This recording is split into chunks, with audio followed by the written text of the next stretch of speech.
Hi all, welcome to my YouTube channel. Today we are going to see a video about how to concatenate two strings in Python.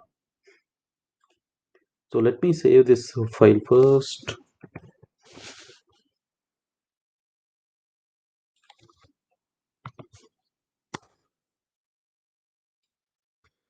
I'm going to name it as concat two strings.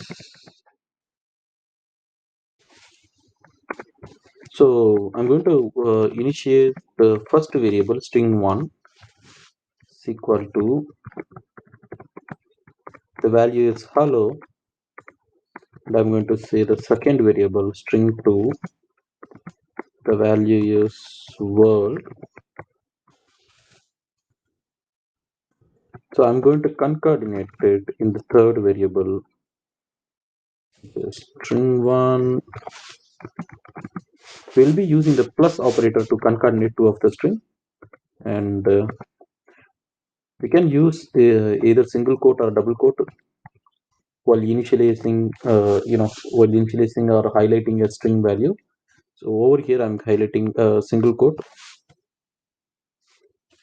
and I'm going to concatenate the second string variable.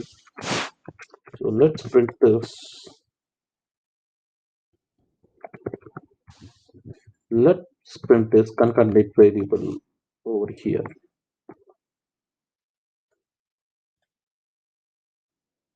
So we just have to run it.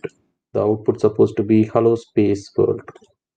So this is how we need to concatenate two of the variables, two of the string variables. Thanks for watching.